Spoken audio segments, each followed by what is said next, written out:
Let's talk about the footy. Or we should talk about the Rumble rant that we've got through first. And I'll talk about Mike Pence's best friend that's in There is a for some reason. fly in here that's been buzzing about for a good 30 or so minutes. We'll get it eventually, folks. Do you want to read out the Rumble rant? It seems like it's I can do. Aimed at you. It's Caleb Knight for $5. Hi lads, and like 5 ladies here. I don't know if it means in the office. On the topic, none of the parties really care for democracy, just party dominion. On the Timcast appearance, how many lives were there? I found 2. I don't know what that means. I was hoping you'd. Oh, right. Okay, so we did 3 shows, actually. So we did one on Timcast on Thursday night. Then we did the Culture on Friday morning on Tenet Media. And then I was also on the following Timcast with Kyle Becker the next day. Carl was meant to be on, but he's old and had to go to bed. He needed his extra sleeps. Yeah, God bless him. He did have a long flight, so I don't blame him. Fair play. So now that we've gone through that Rumble rant, let's go through to the footy. Hey, lads, was it coming home? It didn't come home. I didn't watch it. I didn't watch it either. But I know that it didn't end up coming home. It was quite a disaster. This probably won't be too long a segment. Samson just told me it was painful. I've no doubt. And I'm going to say, no disrespect to the football fans out there. No disrespect to the actual players on the field. I'm sure it was an immense amount of pressure on their shoulders when they were out on the field, and I don't disrespect them for that, and I don't disrespect football fans. It's just not something that I'm interested in. What I am interested in is the media perception and the way that they present everything surrounding the Euros. I would never disrespect football fans because generally they're very nice people. The football players are what makes me not interested in it, not just because it's long, laborious, and boring, but also they started pretty much every match off with a knee to BLM after George Floyd died, and then decided to wear rainbow armbands. The political signaling just makes it tiresome. Samson, you seem to know what you're talking about. Were they taking a knee this time? Okay, so the knee might have been rendered obsolete this time. Yeah, so they might not have been taking the knee, but they might have. Samson doesn't remember exactly. Either way, we all know what the football was being presented as in the media. Being presented as this big push for diversity, another propaganda tool to try and convince the masses that your history, your culture, your borders, none of them matter because brown man kick ball. But first, so we lost. Spain won. So it turns out diversity doesn't win football games. I mean, there is a black Spanish player there. There is some diversity in the Spanish team, but as we'll find out, less. Oh, okay. Less. Which, if you're going to analyse it logically and you're trying to determine, well, how much diversity wins football competitions and tournaments, maybe dial it down a bit. Maybe we'll have a better shot next time. That's all I'm saying here. So, yeah, we've got 58 years of hurt now because the last time we won was in 1966. They say in here, this was the second European Championship final in a row that Gareth Southgate's side have lost after falling to Italy on penalties in 2021 with their 1966, their only major tournament final before that. So it seems that a certain amount of diversity, again, judging by the logic, gets us to the semi-finals, but doesn't quite get us over the line. We need to find out the alchemical mix. Maybe now that Gareth Southgate stepped down, they need to appoint a black manager. Apparently, they might appoint a female manager for the male football team. A female black manager? I mean, come on, if we're going to go full diversity, we might as well. Monroe Bergdorf. Yeah, maybe. But either way, this got the typical kind of reactions that you would expect from people who have just had all of their hopes and dreams dashed, such as some amusing headline saying, woman carrying traffic sign kicked police after England's Euros final match. This is to be expected. People get very drunk. Which city was this? This was in Tottenham, I think, or was it Hampshire Constabulary? Southampton down there, I said. Yeah, Southampton. Yes, there you go. And a Scottish newspaper got in trouble. The National got in trouble after making a light-hearted joke, but conceded that they crossed the line after they had a front page on Saturday, which was the day before England lost, featuring a mock-up image of Spanish star Rodri kicking an overweight, topless and tattooed England fan shaped like a football on a beach. The splash sparked a wave of criticism and was even reported to Police Scotland as a hate crime, which, I mean, you opened yourselves up for that, lads. I mean, we've got to be honest there. I will say it's interesting the perception of how football works, because of course in the media they push it all as being the football itself and the players is all about diversity, representing a multicultural nation, bringing people together without borders. But the average English football fan is still a fat, disgusting gammon who's probably racist and you have to hold in complete contempt, as exemplified perfectly by Lily Allen following the loss of the football game. Wrong flag. Yeah, a few things. Yeah, wrong flag. England, not Britain. It should be very, very simple. Also, again, a load of fat, overweight gammon drinking their beers Who are all probably very nice lads. Yeah, who are probably all really nice lads being upset at the football. That's not the message. That wasn't the message. I thought it was our team. It's our team. This is something that in the segment I did last week when I was talking about the football, I completely missed. I didn't know about this. This article is from the beginning of June. Morgan Ofori. The hour there means non-white.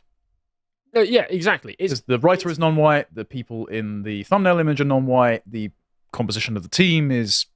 There's a plurality of non-white players. It's also rappers, not typically known to be white people, or if they are, terrible rappers for the most part, team up with the Black Footballs Partnership for a song calling out racism while backing England. So this is an entirely racial matter. This is an entirely specific and sectarian racial interest group here saying, we're for blacks, nobody else, just blacks, but we're going to say it's our team. And they made a rap song about it. And yes, I did listen to it. Yes, it was utter bollocks. And that's saying a lot considering you like Limp Bizkit. Hey, Limp Bizkit with the voice of a generation. Fred Durst is an icon and a musical genius, and you can never take it away. You have never written anything like as artistically relevant as My Way. What's the one about hot dog water? Chocolate starfish and the hot dog flavored water. Yes, another masterpiece. Up there with Beethoven. I can't keep this up, but I do like Limp Bizkit, all right? What was I talking about again? Football. Race communism. That was it. Oh, yeah. The same photo. Yeah, I suppose so. So let's hear what these people have to say about it. So what was the actual media discussion? So football and music are the biggest influences in the country. I mean, kind of a big influence in the country, not the biggest, but that was according to the artist Creezon, also known as Cree Amory Reed, average British name. I think that they are vehicles of expression that have been put there for us to explore. The 20-year-old features on the recently released Euro 2024 anthem, It's Our, capital letters, Our team, alongside another up-and-coming rapper, Keaton Amory, Ket Forte. The song backs England while calling out racism and has been produced by the Sheffield-based Toddler T, very strange name, in collaboration with the Black Footballers Partnership. Sorry, that graphic there for the music video, I presume. It's cancerous. It's just visual noise. Yeah. It's just a left-wing meme personified. There's just random buzzword phrases which have no coherence together. There's always too many of them. And what it actually translates to is equality, peace, unity. No, the most telling one at the top is the top left is just black footballers. This is all we want. We just want more black football. I don't care if they're good. I don't care if they're the best at what they're doing. Just black. If we've got really good white footballers, we need to black them up. This is race communism with egalitarian window dressing. It always is. It always is. But yeah, I do warn you, if you do decide to go out of your way to listen to this song, you will get AIDS, and I will not be held accountable for this. All right? You know, I think they've got medication for that these days, so that's your own decision. The BFP co-founder, Delroy Carinaldi, says it aims to move the country forward through a united vision to tackle discrimination in football. So as always, again, propaganda. We're not doing this because of the love of the game or anything to do with actual sportsmanship. We're doing this so that we can show the fat plebeian gammon that he needs to be anti-racist. As with everything you love, the fans are the problem. Yeah, exactly. And then you've got Sun articles, diversity 1, racists 0. And this is, again, before we lost the football game. I can't wait for the Empire Strikes Back chapter. Maybe this is already it, but then again, you know... We're doing our best to make it 1-1. Yeah. England legend Paul Ince praises diversity of Euro 2024 squad and reveals his prediction for score in Sunday's final. And then there was the social media blitz that was going where people were saying England doesn't win without immigration. Now, Carl had a good point to add to this, which is, are we just going to keep doing this? Or are we going to wait for third time to be the charm? Is this what we keep saying while we lose and get second place? Weren't they all born here? Well, I assume their parents or grandparents. Yeah, sure. I get it. I mean, one, yes, they didn't win. Two, they themselves are not migrants. Also, this picture appears to be from a pub, so I wouldn't go there. If I saw this on the wall at a pub that I was going to, I'd think, nah. It's from the Migration Museum. What kind of a pub has graphics on display? Unless this person is working for the Migration Museum and this is just what he has to drink to get through a day of work. Where are we betting this is? Shoreditch? I don't know. Brighton? Brighton, Brixton, maybe? Oh, yeah, possibly. Yeah, maybe Brixton. And then, obviously, we lost. We lost. It didn't come home. Womp womp. 1966 did not repeat again. So what's the new narrative? What's the new narrative that England has to give itself? Well, at least we won the moral high ground.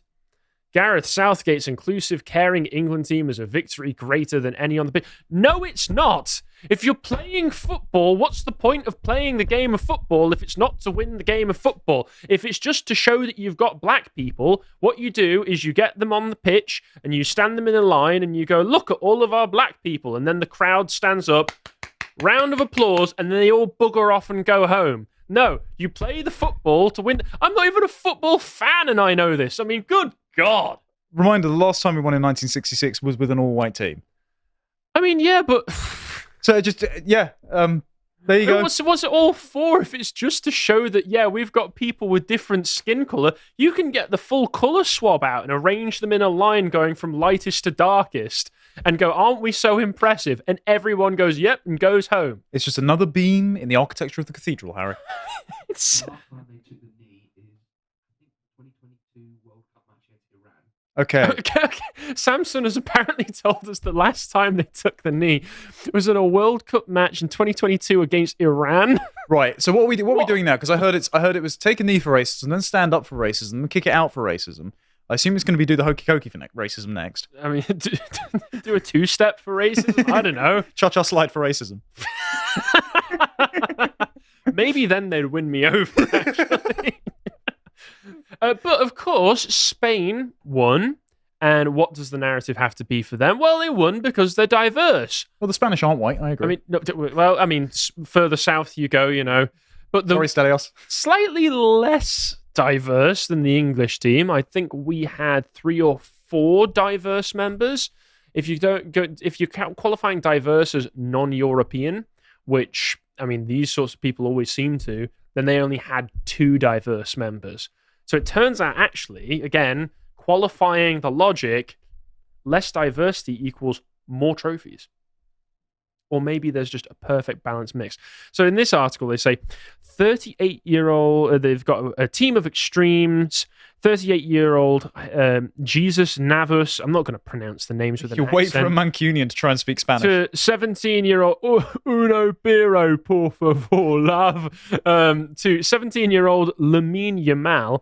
The diversity of this squad is every sense is clear. Exciting young winner Nico Williams was born in Pamplona after his parents travelled across the Sahara from Ghana to make it to Spain. The semi-final hero, Lamine Yamal's parents, came from Morocco and Equatorial Guinea. Now, if you want to learn some interesting things about Equatorial Guinea, Josh has an article on the website about that. Before moving to Spain, where the teenager was born, 2 of the team's defenders, Aymeric Laporte and Robin Lenormand, were born in France. So they're Frenchies playing for Spain? I don't know, man. This whole borderless multiculturalism makes no sense to me. If these people are French, why are they playing for Spain? Surely they should be.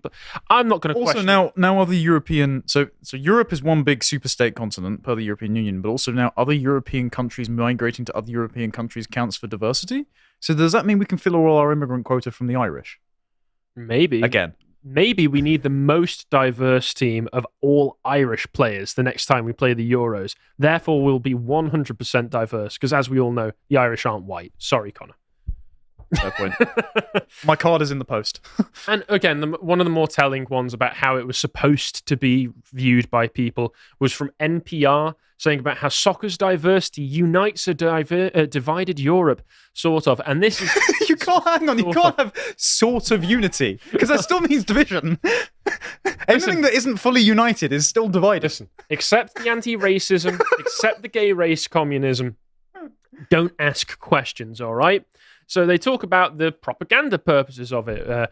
4 weeks of fever pitch have provided welcome distraction from the malaise many Europeans feel about recent political gains of the far right. So according to this, the whole point of the Euros was the fact that far right are coming. We need to distract from that. French President Emmanuel Macron called early legislative elections after the far right, yada, yada, yada. You know how that went with the French elections.